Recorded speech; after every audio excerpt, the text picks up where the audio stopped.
Hallöchen und herzlich willkommen zurück bei The Thaumaturge in Nerdorbit. Ja, wir suchen weiter Hinweise.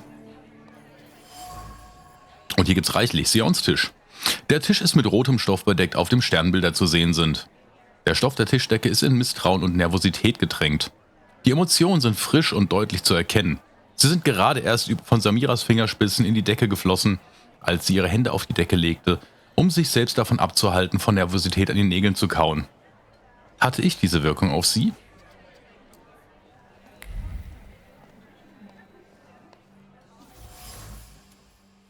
Champagnergläser, leere Champagnergläser. Die Lippen, die vor kurzem noch mit Champagner aus diesem Glas benetzt waren, formten immer wieder verletzende und verächtliche Worte. Irgendjemand bereut es anscheinend, diese dumme Troller Luisa geheiratet zu haben, und ich bezweifle ehrlich, dass sie die dümmere von beiden ist. Here you are. Gentlemen, meet my brother. Viktor Schulski. The last Schulski to wear trousers. You don't know that. Miss Ligia could yet produce an heir to the fortune. Maybe even with me, if she doesn't tell my wife. But let's talk like men. You intend to take over your father's company, correct? Puschalskis Frau erwähnen. Sagen, dass du das Testament deines Vaters Rest befolgst. assured, gentlemen, when it comes to the family business, I'm following my father's will. So I can be sure I won't have to deal with you, gentlemen. I suppose it's true what they say about you. Yes? What's that? You've lost your mind. Ich werde den nicht mit Thaumaturgie bedrohen. Thank you. I've worked long and hard at that. Good luck with your business, miss. I almost feel sorry for them. Have I crossed the line? Nonsense. Any progress with Svetlana? Sofia Skawan, the Governor General's daughter. Do you know her? No, and I don't suggest you make her acquaintance either. Skawon can't stand Thaumaturges. Gut zu wissen. Warnung, Generalgouverneur Skalon kann Thaumaturgen nicht ausstehen. Das überrascht mich nicht. Es gibt so viele Leute, die in uns eine ominöse Bedrohung sehen. Erwähnt, dass du Konetschkin getroffen hast. Guess who I ran into again? All mysterious and carved up. Ivan Konieczkin? What do you know about him? Not much. He was an acquaintance of Papa's. Well, in theory, it's thanks to him that we're here. What? Ligia? I know that nothing comes for free, but he really didn't want anything. Yeah, he looks like a real altruist. You enjoying yourself in this viper's den? The vodka is quite tolerable. I'm observing my own brother taking out his anger on ordinary mortals. I don't know what you're talking about. Really? Because I heard a certain conflict took place in the forecourt. Hey, they started it. I was just defending your honor. Again? I'm going. Okay. Und da oben blinkt noch was.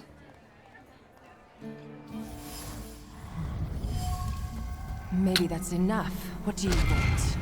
Aha. Mysteriöses Buch. Ein Buch mit einem Ledereinband, das Madame Samira gehört.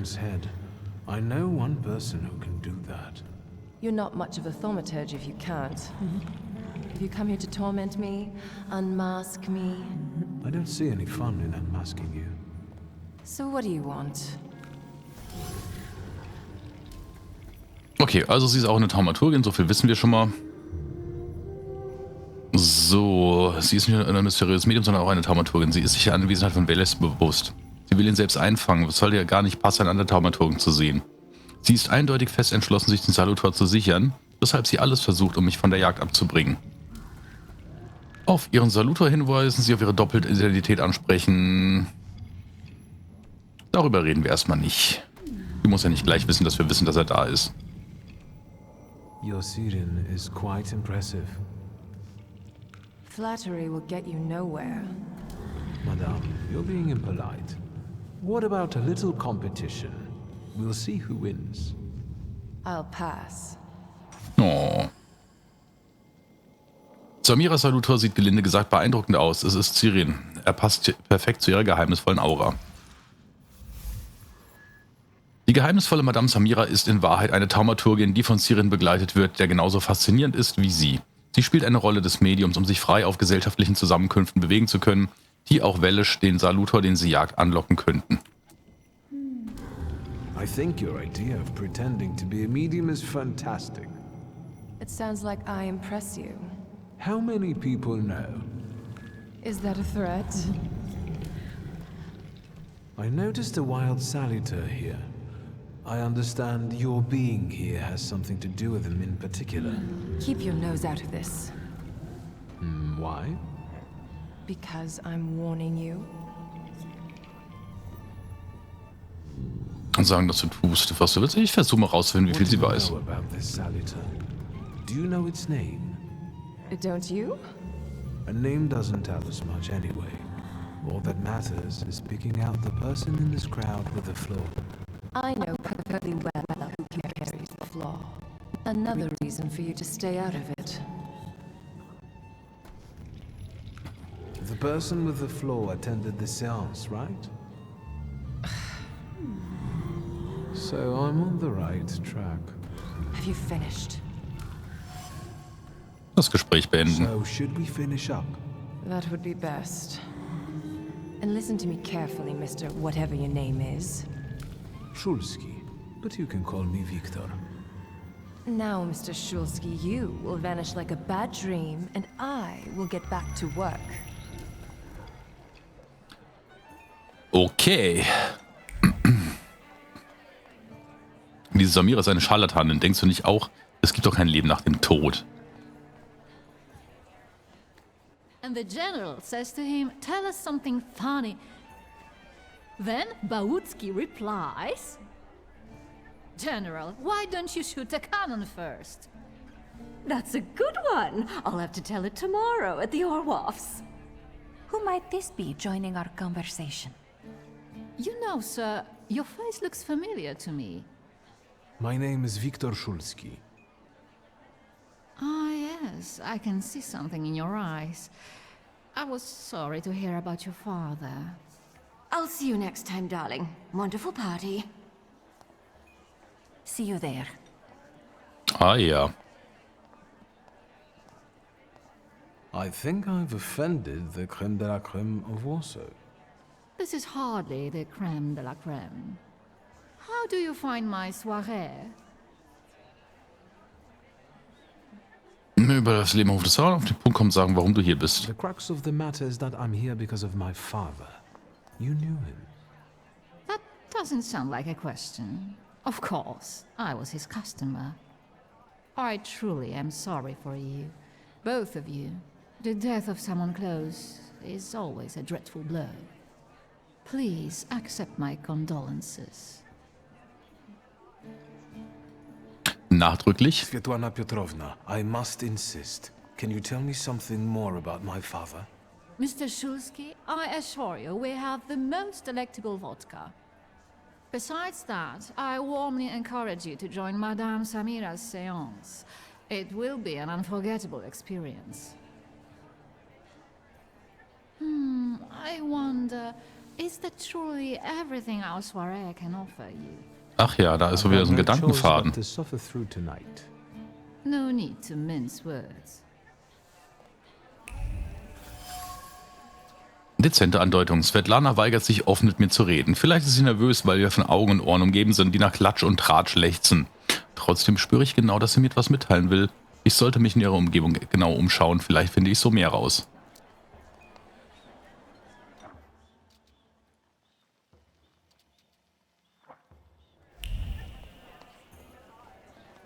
Was haben wir denn hier noch? Ein Cognac genießen. Oh. Diskrete Halbsätze, unehrliches Lächeln und verschollene Hinterfächern verborgene Blicke. Nur Schein, kein Sein. Ich bin in einer Schlangengrube gefallen. Hier will jeder Schritt wohl überlegt sein.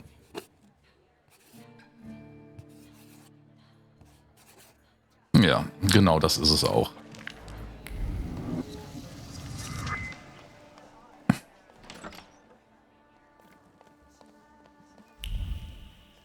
hier gibt's nichts.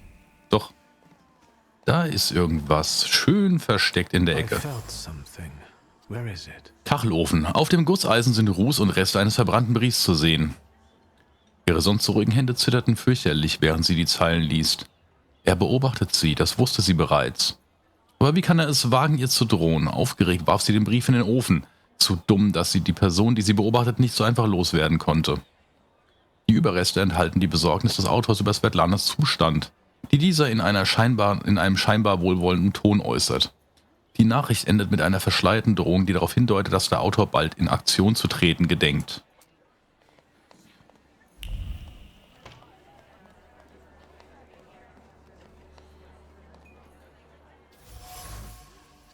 Seidenkissen. Die Seide fühlt sich kühl und herrlich weich an. In dem Stoff ist eine Erinnerung an unbeschwerte Stunden, Leidenschaft und Geborgenheit verwoben, die von 2 Menschen lange herbeigesehnt wurden. 2 Menschen haben hier beinahe Trost gefunden. 2 Menschen, Svetlana und mein Vater. Ach ja. Die Seide erinnert sich. Sie erinnert sich an die zaghaften Pläne, an die wiederkehrenden Zweifel, an das friedliche Gefühl, dass alles so ist, wie es sein sollte. Und an andere chaotische Gedanken, die vom Rausch der Leidenschaft rühren und deren Details ich lieber nicht wissen möchte. Reisetruhe, sie ist sehr alt, sieht aber aus wie neu. Wahrscheinlich ist sie sehr schwer. Die Truhe steht immer bereit. Svetlana hat ihre persönlichen Gegenstände mehrfach in die Truhe gepackt und wieder rausgeholt. Ihre wachsende Nervosität und Unsicherheit sind deutlich zu spüren. Soll sie gehen oder ist es besser zu bleiben? Am Ende beschließt sie wie immer weiter zu warten und schließt die leere Truhe mit einer rastlosen Hand.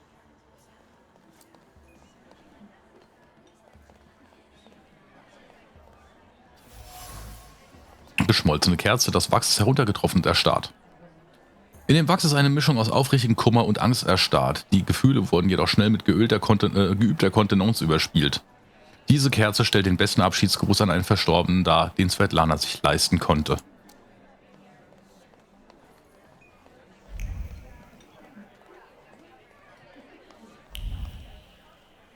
Wir sind ja noch nicht fertig, oder?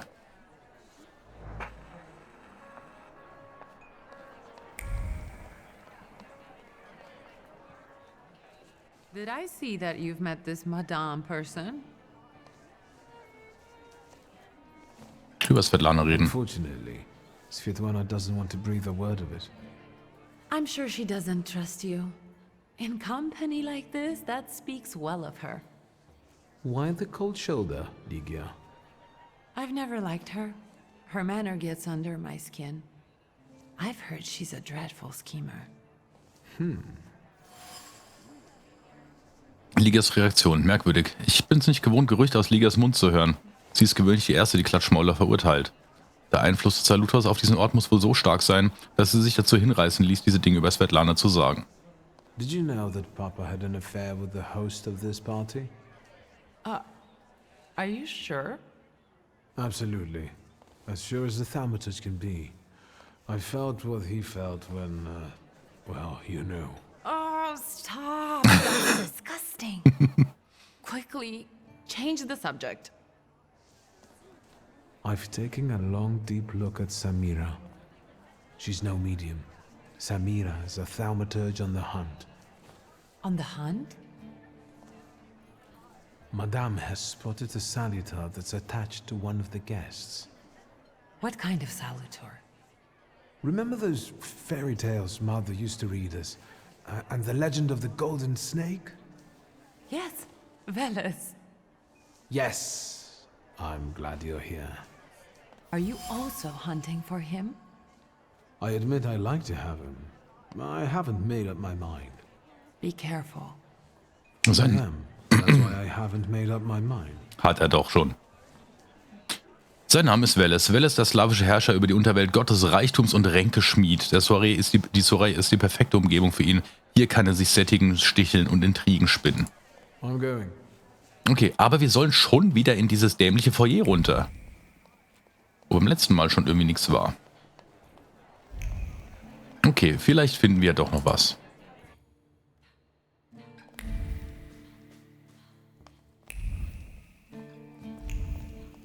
So, er sagt, er will dahin. Warum? Was ist da noch? Was habe ich übersehen?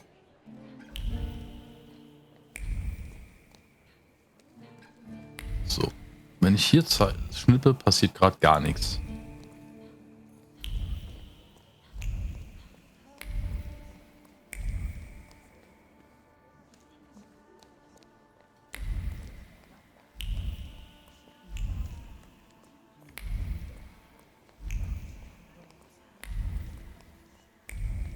Hier gibt es keine Türen. Das Einzige, was es gibt, ist die hier. Isn't that our Mr. Shulsky? Ich muss sagen, dass du vom goldenen Käfig weißt. I've heard a certain secret. Do you want to hear it? Come now, we won't tell anyone. Muss sie erst ein wenig ärgern? Nein, wir erzählen direkt vom goldenen Someone Käfig. was recently playing with a lock on one of the gilded cages, wondering what would happen if all the birds escaped captivity. And I know for certain it was one of you. Sophia, that sounds like you. Admit it. And now what will happen to us, Mr. Shulsky? Vorschlagen, ein Geheimnis gegen ein Geheimnis zu In tauschen. exchange for my discretion, I need another secret of yours. That's the only way to keep everyone in check. What should I choose? Our fathers don't know we're here. There you are. How naughty. None of your fathers know? None. Especially not Sophia's. Otherwise, he wouldn't have let her come. I'm very satisfied with this trade. And what now? Nix. I need to slip away for a moment. We should go as well. We've really forgotten ourselves around you. That's nice to hear, but I understand. The soiree won't wait. I hear Rumyanseva has invited a real medium. Will there be ghosts? That I'd like to see. Aufsässige Debütantinnen, Sophias Gefährten, haben mir im Vertrauen verraten, dass Sophia sich mit ihnen aus der Soiree geschlichen hat, ohne dass ihr Vater es bemerkt hat. Für sie war es eine aufregende Erfahrung. Es lässt sich nicht leugnen, dass sie es als Nervenkitzel empfanden. Okay, und hier liegt noch was. Fächer mit Permutgriff. Wahrscheinlich hat die Besitzerin damit meistens ihr freches Grinsen verdeckt. Ein klassisches Manöver der gehobenen Gesellschaft, simpel aber effektiv. Die Besitzerin des Fächers ließ ihn kokett und vorsichtig fallen, um eine Aufmerksamkeit zu erregen. Ich werde sie nicht enttäuschen. Die Soiree und die gehobene Gesellschaft. Die gehobene Gesellschaft lebt für Skandale und saugt gierig sämtliche Gerüchte auf, was dem Salutor gut gefällt, der hier sein Unwesen treibt. Das Laster muss in jemandem versteckt sein, der gerne Ränke schmiedet und Spielchen spielt. In jemandem mit einer natürlichen Begabung für Intrigen. Ich denke, dann ist doch eigentlich recht klar, dass es sich wahrscheinlich um die gute Svetlana herself handelt. Aber wir müssen natürlich aufpassen. Nicht immer ist das Spiel natürlich so straightforward.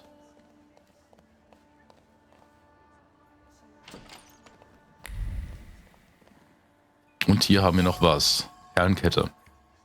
Damit könnte man wahrscheinlich eine Kleinstadt kaufen. Die Zuneigung und Dankbarkeit einer Frau werden durch die Schamgefühle einer anderen überdeckt. Obwohl die Kette ein gut gemeintes Geschenk der Zarin ist, fühlt sich Svetlana jedes Mal schuldig, wenn sie sieht. Svetlanas Ängste. Kein Wunder, dass Svetlana so schmallippig war. Sie hat Angst, dass sie jemand auf Schritt und Tritt beobachtet, der viel über sie weiß und vielleicht sogar ihre unterdrückten Fluchtgedanken kennt. Dazu kommt, dass sie eine Affäre mit meinem Vater hatte. Vielleicht kann ich sie dazu bringen, mich ins Vertrauen zu ziehen. Dann könnte ich sie endlich nach dem schwarzen Grimoire fragen.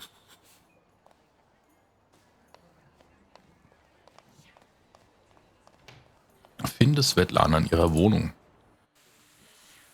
Guck mal, wer da ist.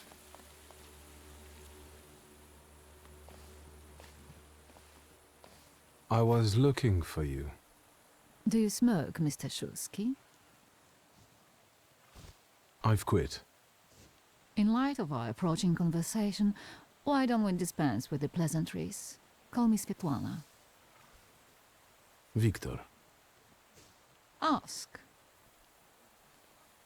Von der angesenkten Notiz erzählen. Burned note. Who sent it?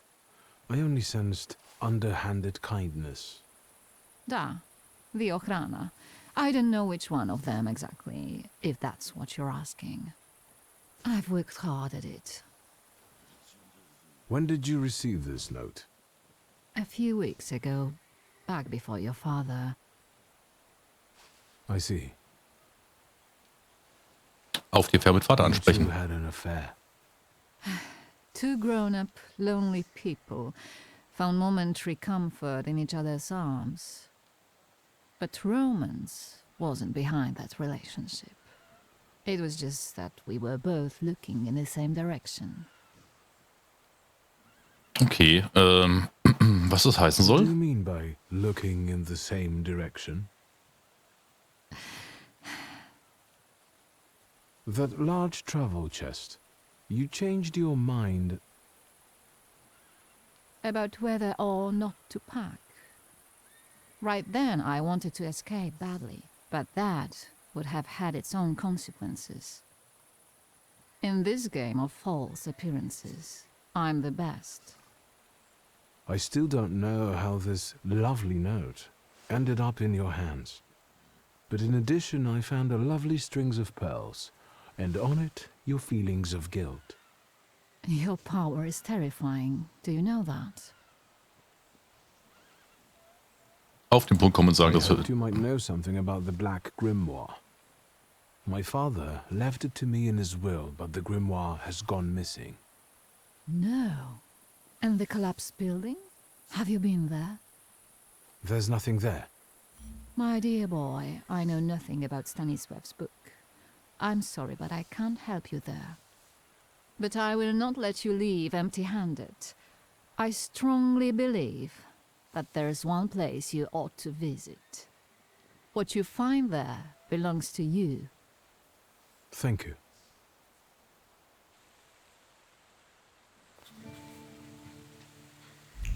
So, Folge der Gedanken... Okay. Der Gedankenspur von Svetlana. Ich weiß nicht, warum wir ständig in dem Schlafzimmer landen. Briefe. Vaters Brief an Svetlana waren sehr liebevoll und romantisch. Das hätte ich nicht von ihm erwartet. Vielleicht wären diese Briefe in die falschen Hände geraten, hätten sie die beiden Liebenden beträchtlich schaden können.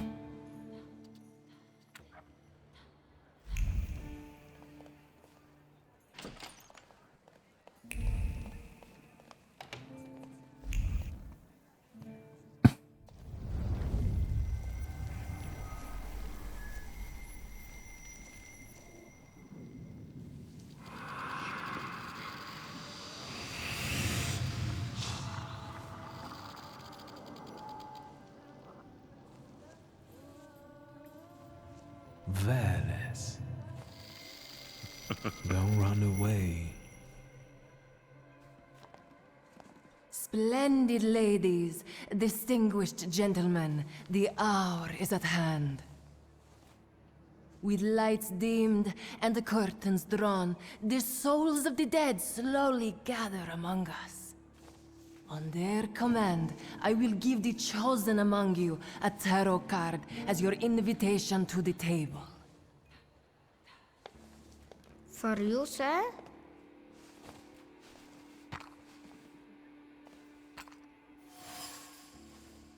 Die Karte versucht Tarotkarte. Tarotkarte Nummer 0, der Narr. Die Emotionen der Karte lassen sie beinahe in Flammen ausbrechen. Die Thaumaturgin muss die gesamte Feindseligkeit, die sie in sich darauf beschworen konnte, in die Karte gesteckt haben. Sie gilt mir. Vielleicht sollte ich mich an der Seance beteiligen, und sei es nur aus Trotz. Fool. Our dear madame is fooling around and thinks she can scare me off. I'm done wasting time on this. Let us gather in secret ritual. Let's not keep the souls waiting too long. Let us also make every effort together not to spoil their visit.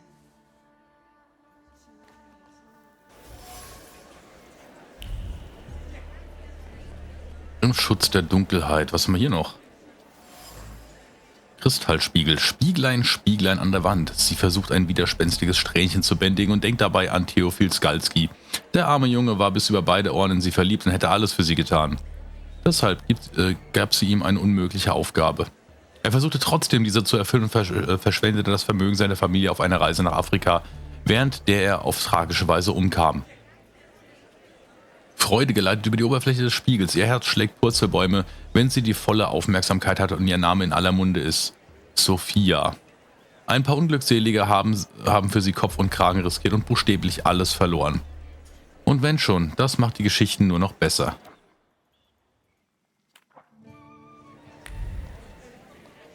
So, haben wir noch irgendwas Spannendes?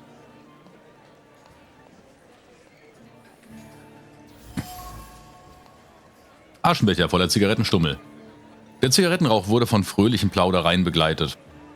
Sophias Freundinnen waren glücklich, dass sie mit ihnen gekommen war, obwohl ihr Vater es verboten hatte. Sie lieben es, ihr bei ihren kleinen Spielchen zuzuschauen, die ihnen endlos viel Gesprächsstoff liefern. Auf den Zigarettenstummeln ist Lippenstift zu sehen.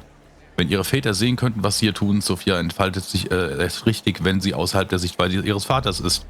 Es ist eine wahre Freude, sie bei ihren Spielchen zu beobachten.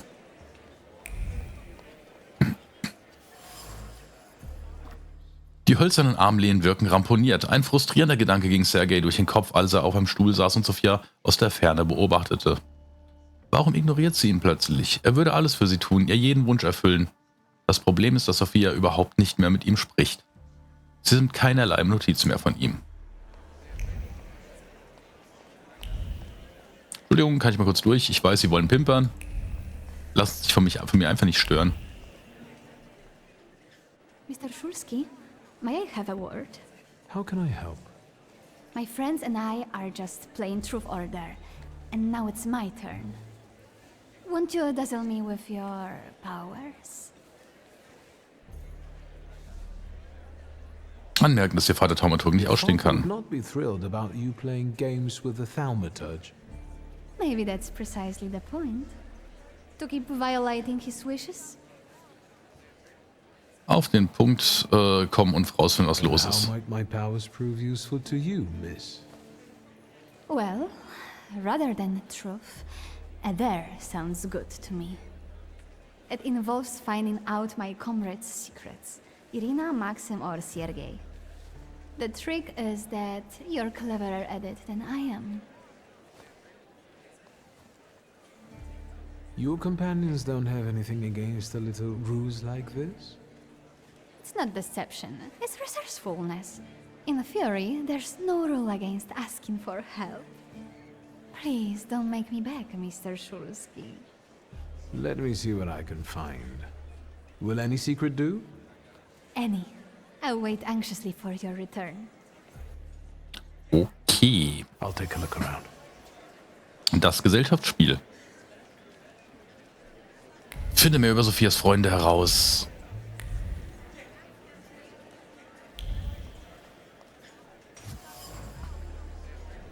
Die Vase steht blumenlos auf dem Klavier. Die Vase reflektiert die heiligen Gefühle, die in Sergei brodeln. Es ist eine Mischung aus Eifersucht und Angst. Die Eifersucht gilt mir, er sieht in mir einen Rivalen. Die Angst gilt dem Gedanken, dass Sophia ihn ignorieren könnte, solange ich in der Nähe bin. Schlussfolgerung ziehen? Die Geheimnisse des Verehrers. Sergei kann einfach nicht aufhören, an Sophia zu denken. Er ist schwer in sie verliebt und würde alles für sie tun, und er versteht einfach nicht, warum Sophia seine Gefühle nicht erwidert, was ihn frustriert. Er sieht in mir einen Rivalen im Kampf um ihr Herz. Leeres Glas. Zahlreiche leere Gläser. Irgendjemand hat hier einen ziemlich großen Durst. Schluck um Schluck, Glas um Glas. Mit einem alkoholischen Getränk in der Hand lässt Maxim seine Blicke wandern, wobei er vor allem ein Auge für die Frauen hat. Er wünscht sich sehnsüchtig etwas Gesellschaft. Irina sieht für ihn heute zauberhaft aus. Er ist auch besoffen. Die Geheimnisse des Einzelgängers. Maxim ist einsam, so wie wir es alle von Zeit zu Zeit sind. Er versucht seine Gefühle mit Alkohol zu betäuben, aber dieser hat den umgekehrten Effekt. Irina, die Freundin von Sophia Skalon, hat seine Aufmerksamkeit geweckt.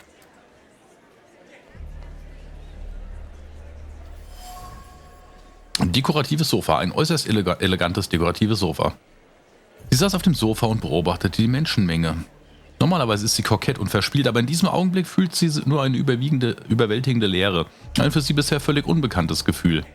Sie fühlt sich einsam, sie wünscht sich Zugehörigkeit. Das Ganze dauert nur einen kurzen Augenblick, danach grinst sie wieder und fährt mit ihrer altbekannten Scharade vor.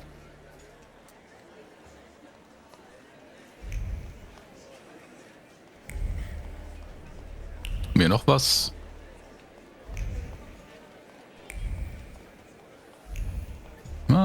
hinten in der Ecke hat sich noch was in der Palme versteckt.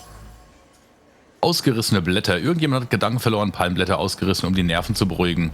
Irina wickelte die Blätter Gedanken verloren immer wieder um ihre Finger und riss sie diskret aus. Sophias Scharade und Maxim. Sie könnte sich direkt an ihn wenden, aber nein, sie kann es nicht. Schlussendlich gelingt es ihr nicht, den ersten Schritt zu wagen.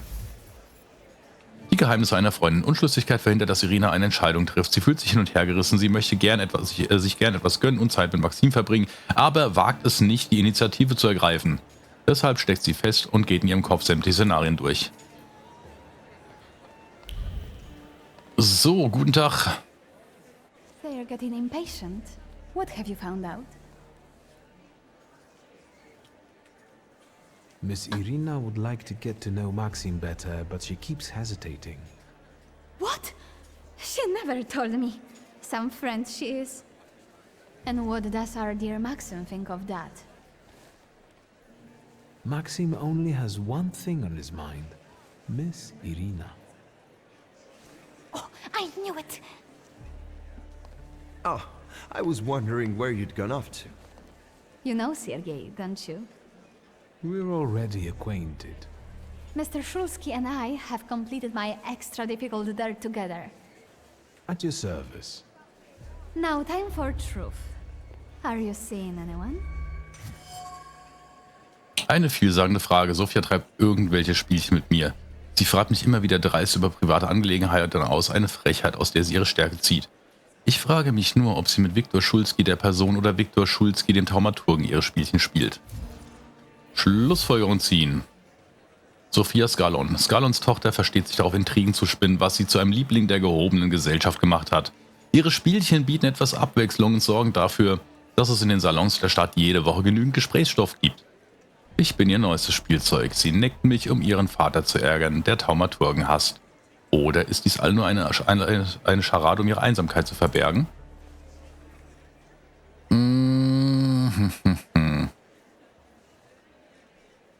My heart is already taken. I was counting on a different response. Mr. Shulsky, our time is up. Sophia and I must leave for the seance. Madame is waiting. Thank you once more. See you. Therefore, Veles chased Sophia Skalon and her floor here. She seemed like such an innocent girl, didn't she? Unless you count sending her admirer on a deadly trip to Africa. It's no coincidence she focused on me. After all, old Skalon hates Thaumaturges. The little scamp. If I want to discern that little schemer's flaw, I'll have to join that sepulchral table. Either her scheming or her jealous knight in shining armor will help me identify her flaw. I hope her father doesn't find out. Ja. Das Laster von Sophia Skalon. Nach einer Runde Wahrheit oder Pflicht flackerte etwas um Sophia Skalon herum auf, ein Laster, das von den Intrigen hervorgerufen wurde. Das ergibt Sinn. Schließlich genießt Sophia es sichtlich, Teil der gehobenen Gesellschaft zu sein und Spielchen zu spielen. Schlussfolgerung ziehen? Der Salutor im Hotel Imperial. Veles, der Aufwiegler, wurde vom Laster der Intriganten Sophia Skalon angelockt. Um ihn einzufangen, muss ich mich an seine Regeln halten. Das bedeutet, ich muss Sophia einer erschütternden Erfahrung aussetzen. Ich habe das Gefühl, dass ein Skandal unausweichlich ist. Was ebenfalls unausweichlich ist, ist das Folgenende. Das ist nämlich jetzt. Euch wieder. Danke fürs Dabeisein, fürs Zuschauen und bis hoffentlich auch zum nächsten Mal wieder. Ciao!